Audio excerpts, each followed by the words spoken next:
NDA के घटक दलों ने खुल्लम खुल्ला बगावत का ऐलान कर दिया है। एकनाथ शिंदे ने कहा कि 400 सीटों का जो नारा दिया गया उसके कारण हम हार गए। जेडीयू वाले नीतीश कुमार बाबू कहते हैं कि हमारे रहते अगर कोई भी मुस्लिम तुष्टीकरण का कानून लेकर आया जाता है तो घटक दलों से पहले पूछा जाएगा, वर्ग से पूछा जाएगा, उसके बाद ही वो लागू किया जाए। अग्निवीर को लेकर आवाज़ उठाते हैं।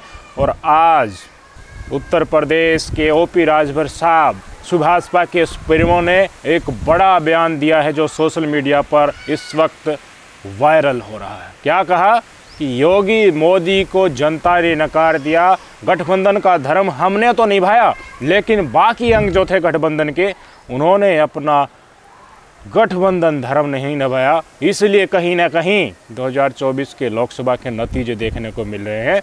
ये वीडियो जो वायरल हो रही है इसको लेकर हाहाकार मच गया है और लोग कह रहे हैं कि बिल से निकलने की कोशिश करते हुए दिख रहे हैं सारे घटक दल। नीतीश बाबू शपथ ग्रहण समारोह में नहीं पहुंचे, चंद्रबाबू नायडू के सारे घटक दल थे उनके साथ लेकिन वो नहीं पहुंचे। दिखा दिया कि नतीजा क्या होता है, नाराजगी भाजपा के किस रूप में सामने निकल कर आती है वो देखना चाहते हैं। अब ओपी राजभर ने बिगुल फूंक दिया। क्या ईडी सीबीआई पीछे लगाई जाएगी, क्या आईटी पीछे लगाई जाएगी, या फिर हाथ जोड़कर मनाया जाएगा, कुछ और पद दिए जाएंगे? आप सबको पता है कि देखिए नीतीश बाबू प्रतीक्षा में थे कि हमारी पार्टी को बहुत अच्छे पद दिए जाएं। अतीत में गठबंधन हुआ है तो रेल मंत्रालय तक दिया गया था, वो सम्मान तो एटलीस्ट रखा जाए। और सुभाषपा वाले अपने राजभर साहब की भी मंशा थी, क्योंकि कई ऐसे सांसद हैं जो पहले थे, जीत कर आए थे, अब की बार हार गए हैं, फिर भी उनको मंत्रालय दिया गया है। तो राजभर साहब की व्यथा भी ऐसी ही होगी। बिल से निकल रहे हैं, दूसरे पाले में जाने से पहले चैलेंज कर रहे हैं इनको, क्या कुछ दोगे या नहीं दोगे, या ऐसे ही तुम्हारे साथ आगे रहना है। राजभर साहब का जो वीडियो वायरल हो रहा है ये सुन लीजिए। हमारी पार्टी ईमानदारी से जहां जो लड़ा उसको वोट दिया, और गठबंधन के तमाम पार्टियों के नेता गठबंधन धर्म निभाना नहीं जानते, ऐसा धर्म नहीं जानते। एक नेता का निर्देश हमारे हुआ, हम लोगों ने अक्षरशः उसका पालन किया और मोदी जी को नकार दिया, योगी जी को नकार दिया। ऐसे लोगों को भी सबक सिखाने की जरूरत है कि आप बोलना सीखो, तब इनको समझ में आएगा। अब तो हम खुली बगावत करेंगे, देखिएगा ना। क्या इस तरीके से एनडीए ने जो सरकार बनाई है, मोदी जी ने स्वयं शपथ ले ली और सारे मंत्रालय बांट दिए, तो 24 जून को मोदी जी अपने सभी घटक दलों के साथ संसद में जाएंगे और विश्वास प्रस्ताव सिद्ध करना पड़ गया तो ये घटक दल और दूसरे जो बड़े बड़े सांसदों के साथ मौजूद हैं ये उस समय पर अपनी उपस्थिति दर्ज करा पाएंगे?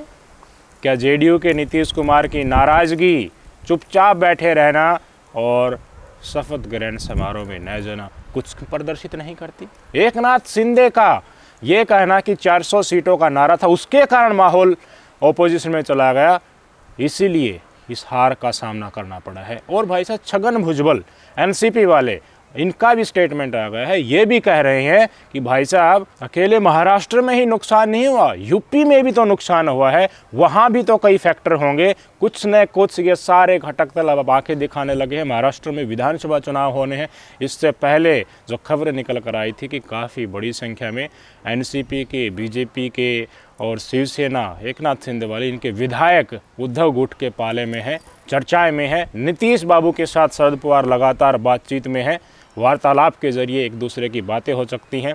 जहाज़ में बैठे हैं पीछे तेजस्वी यादव नीतीश कुमार के, थोड़ी देर बाद चित्तर आते हैं कि दोनों एक सीट पर बैठे हैं। उनकी मर्जी के बिना तो वीडियो किसी ने ली नहीं होगी, फोटो ली नहीं होगी, सोशल मीडिया पर डाली नहीं होगी, सबको पता है। ये सारे घटनाक्रम दिखाते हैं कि हम बिल से निकलने की कोशिश कर रहे हैं और बिल से निकलने के बाद लड्डू से स्वागत किया जाता है या चप्पल से स्वागत किया जाता है, ये देखने की कोशिश की जा रही है। अब नीतीश कुमार ने जो आंखें दिखाई, इनके केसी त्यागी प्रवक्ता हैं, उन्होंने कई बार बोला भी मुस्लिम तुष्टीकरण को लेकर कई कानून लाए जाने थे, जैसे सीए हो गया, एनआरसी हो गया, मुस्लिम आरक्षण हो गया। इन मुद्दों के ऊपर सबसे तौर पर जेडीयू का भी और टीडीपी का ये कहना है कि जो वर्ग इससे प्रभावित होते हैं उनसे चर्चा की जाए। अग्निवीर को लेकर लोग नाराज़ हैं, उससे चुनाव में भी प्रभाव पड़ता है, इसके ऊपर भी लोग बोल चुके हैं। तो मेरे भाई मुझे बताइए चप्पल से स्वागत क्या ये घटक दल सहक लेंगे? जिन ईडी सीबीआई का प्रयोग करके अतीत में इन्हीं विपक्षियों को चिपकाया गया था फेविकोल से, डरा कर धमका कर पार्टियाँ तोड़ी गई थी, तो अब जो वो डर खत्म हो जाएगा। क्यों? क्योंकि बहुमत नहीं है और समर्थन वापस लेती सरकार गिर जाएगी, तो ईडी सीबीआई क्या करेगी? दूसरी तरफ सरकार बनती हुई दिखाई देगी। तो यही ईडी सीबीआई आज जो घटक दलों के पीछे लगाकर डंडे से उनको रोका जा रहा है, यही मोदी शाह के पीछे लग जाएगी। और अगर भाजपा के पीछे यही ईडी सीबीआई लगा दी जाती है तो पिछले 10 साल में इतना बड़ा बवंडर इस देश की जनता के सामने निकल कर आएगा, तस्वीरें चौंकाने वाली होंगी। अब डैमेज कंट्रोल में लग गए हैं। भारतीय जनता पार्टी के जितने भी घटक दल हैं, ओपी राजभर का आया हो से स्टेटमेंट, एकनाथ शिंदे का स्टेटमेंट आया हो, केसी त्यागी का स्टेटमेंट आया हो, से एक बार बयान देते हैं, बयान देने के बाद कहते हैं कि हमारा कहने का ये मतलब नहीं था, गलत तरीके से प्रेषित किया जा रहा है। वही बात है, बिल से बाहर निकलने की कोशिश कर रहे हैं कि सम्मान किया जाता है या चप्पल से मुंह कुचला जाता है। सुन लीजिए, केसी त्यागी का स्टेटमेंट सुनाऊंगा। इनसे पूछा पत्रकारों ने कि जो स्पीकर है उसको लेकर इंडिया गठबंधन कह रही है कि सहयोगी दलों का होना चाहिए और एक आवाज़ ये उठ रही है कि बीजेपी का होगा। तो उन्होंने कहा कि जो सबसे बड़ी पार्टी होती है स्पीकर उसी का होता है। लेकिन सच्चाई क्या है? स्पीकर जो सहयोगी पार्टी है उनके भी अतीत में रहे हैं। वाजपेयी जी के समय में टीडीपी का स्पीकर था, सीपीआई का भी स्पीकर रहा है जब सबसे बड़ी पार्टी कोई और रही थी गठबंधन दल में। सुन लीजिए, डैमेज कंट्रोल करते साथ साथ। भारत की संसदीय लोकतंत्र की परंपरा का तकाजा है कि 1952 से लेकर अब तक जो शासक दल है, रूलिंग पार्टी है, उसी का ही स्पीकर होता है, चूंकि संख्या नंबर भी उसी का ज्यादा होता है। एनडीए चुनाव की हार की हताशा से अभी बाहर नहीं आया है। ये चीज़ें दिखाते हैं कि पूरी आंखें दिखाने की जो एक रणनीति होती है उसके ऊपर चलना घटक दलों ने शुरू कर दिया। किस किस को मनाएंगे? क्या पासवान साहब जो हैं वो रुक जाएंगे जब उधर भागने का समय आएगा? क्या नीतीश बाबू रुक जाएंगे? अब तो हमारा आंध्र प्रदेश में शपथ ग्रहण समारोह भी हो गया, चंद्रबाबू नायडू को रोक पाएंगे? एकनाथ शिंदे और फडणवीस दोनों साथ जाकर वक्फ बोर्ड के नए दफ्तर में 10 करोड़ रुपए का ऐलान करके आ रहे हैं, 2 करोड़ रुपए दे भी दे रहे हैं। क्या ही कहोगे? अल्पसंख्यकों के वोट चाहिए। दलितों ने भाजपाइयों का असर चेहरा पहचान लिया, तो अपना वोट बैंक तो बचाना है ना। अब भाजपा की डूबती नाव में सवार होंगे तो उसके साथ डूबना ये स्वाभाविक नहीं समझते, इसलिए आंखें दिखा रहे हैं, जनता में संदेश पहुंचा रहे हैं कि आगे आने वाले समय में इस डूबती नाव से हम उतर सकते हैं। मुझे बताइए, कब तक चिपका कर रखा जाएगा? पीछे बात चल रही है, बराबर इंडिया गठबंधन से बात चल रही है। मल्लिकार्जुन खड़गे साहब का बयान आया और कांग्रेस पार्टी के प्रवक्ता का आज सुबह ही एक बयान आया था कि जब चाहे सरकार गिराई जा सकती है।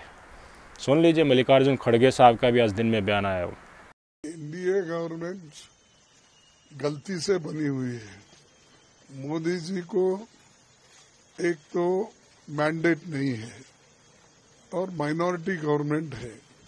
ये गवर्नमेंट कभी भी गिर सकती है।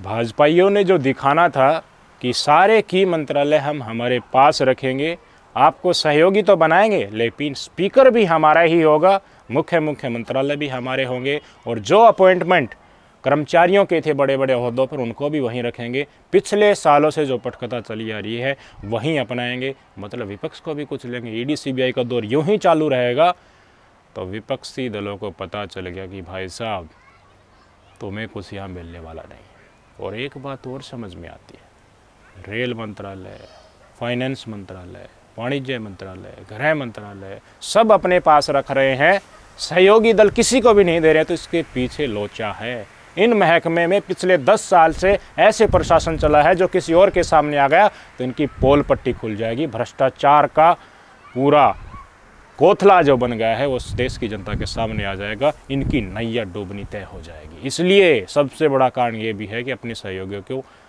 कोई बड़ा पद नहीं दे रहे, इनको रोका रखा है। लेकिन कब तक रोके रखेंगे?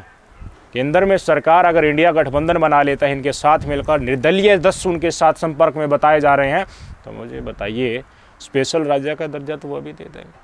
हाँ, ये बात है कि लोकतंत्र को ख़त्म करने की जो कोशिशें भाजपा के साथ हो सकती हैं, वो इंडिया गठबंधन के साथ नहीं हो सकती। अगर नीतीश बाबू और टीडीपी वाले चंद्रबाबू नायडू ये चाहते हैं कि हमारे राज्य में जो हमारे विपक्षी हैं, क्षत्रप हैं, उनको ख़त्म कर दे भाजपा, तो भाजपा कर सकती है इनके लिए।